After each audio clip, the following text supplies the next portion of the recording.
Hai, kali ini aku akan sedikit menjelaskan mengenai sistem pengendalian manajemen sektor publik. Di setiap organisasi, baik organisasi publik maupun swasta, pasti memiliki tujuan yang akan dicapai. Nah, untuk mewujudkan tujuan organisasi tersebut diperlukan strategi dalam bentuk program atau aktivitas. Aktivitas itu meliputi perencanaan, koordinasi antar berbagai bagian dalam organisasi, komunikasi informasi, pengambilan keputusan,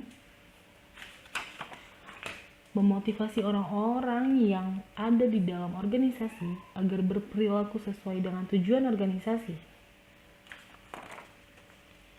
pengendalian, dan yang terakhir adalah penilaian kinerja.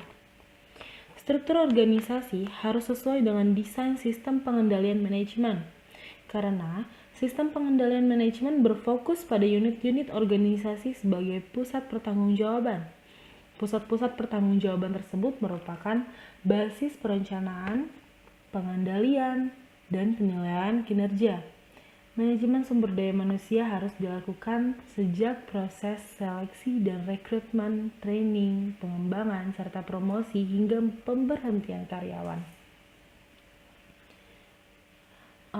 Selanjutnya ada tipe pengendalian manajemen.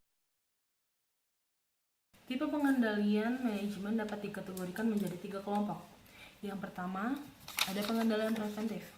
Dalam tahap ini, pengendalian manajemen terkait dengan perumusan strategi dan perencanaan strategi yang dijabarkan dalam bentuk program atau berbagai bentuk program.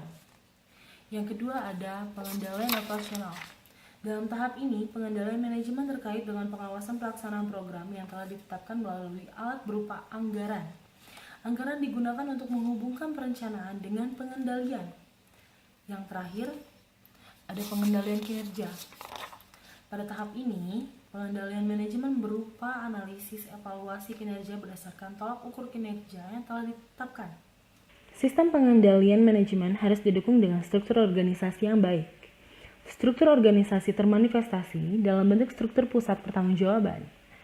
Tujuan dibuatnya pusat pertanggungjawaban adalah sebagai basis perencanaan, pengendalian, dan juga penilaian kerja manajer dan unit organisasi yang dipimpin.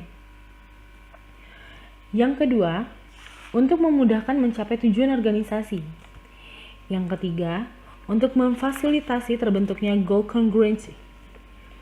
Yang keempat, untuk mendelegasikan tugas dan wewenang ke unit-unit yang memiliki kompetensi.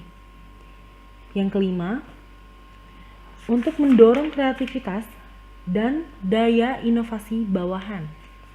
Yang keenam, sebagai alat untuk melaksanakan strategi organisasi secara efektif serta efisien. Dan yang terakhir adalah sebagai alat pengendalian anggaran. Pada dasarnya terdapat 4 jenis pusat pertanggungjawaban, yaitu yang pertama ada pusat biaya. Pusat biaya adalah pusat pertanggungjawaban yang prestasi manajernya dinilai berdasarkan biaya yang telah dikeluarkan. Contohnya, Departemen Produksi, Dinas Sosial, dan Dinas Pekerjaan Umum. Yang kedua, ada pusat pendapatan. Pusat pendapatan adalah pusat pertanggungjawaban yang prestasi manajernya dinilai berdasarkan pendapatan yang dihasilkan. Contohnya adalah Dinas Pendapatan Daerah. Yang ketiga ada pusat laba. Pusat laba adalah pusat pertanggungjawaban yang menandingkan input dengan output dalam satuan moneter. Contohnya BUMN serta BUMD. Ada juga objek pariwisata milik Pemda. Yang terakhir ada pusat investasi. Pusat investasi adalah pusat pertanggungjawaban yang prestasi manajernya dinilai berdasarkan laba yang dihasilkan dikaitkan dengan investasi yang ditanamkan pada pusat pertanggungjawaban yang dipimpinnya. Contohnya adalah Departemen Riset dan Pengembangan.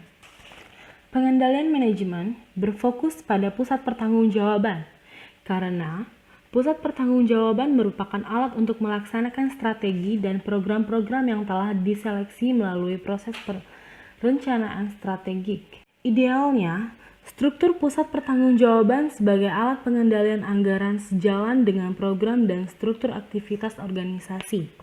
Dengan perkataan lain, tiap-tiap pusat pertanggungjawaban bertugas untuk melaksanakan program atau aktivitas tertentu. Di dalam sistem pengendalian manajemen sektor publik, terdapat elemen-elemen yang memungkinkan pengendalian berjalan dengan baik. Yang pertama, terdapat detektor atau pelacak. Detektor adalah alat ukur mengenai apa yang sesungguhnya terjadi dalam proses yang sedang dikendalikan. Yang kedua, ada asesor atau penaksir. Asesor adalah alat pembanding mengenai standar apa yang seharusnya diterapkan. Yang ketiga ada efektor. Efektor adalah alat untuk mengubah perilaku jika asesor mengindikasikan ketidaksesuaian. Dan yang terakhir ada jaringan komunikasi, di mana jaringan komunikasi adalah alat yang meneruskan informasi antara detektor, asesor, dan efektor. Di dalam konsep pusat pertanggungjawaban di organisasi sektor publik, aturan pengendalian atau prinsip-prinsip dibagi dalam dua tingkatan, aturan operasi dan aturan pelaksanaan. Aturan operasi menyampaikan apa yang harus dilakukan dan aturan pelaksanaan menetapkan konsekuensi bagi seorang pengambil keputusan jika tidak mengikuti aturan operasi. Ada dua alasan mengapa manajer perlu menerapkan pengukuran kinerja pada unit kerja, yaitu terkait dengan kesesuaian tujuan adalah masalah eksternal. Oke, ini adalah penjelasan terakhir mengenai sistem pengendalian manajemen sektor publik dari kelompok 13. Kami ucapkan terima kasih dan yeay, akhirnya selesai. Terima kasih.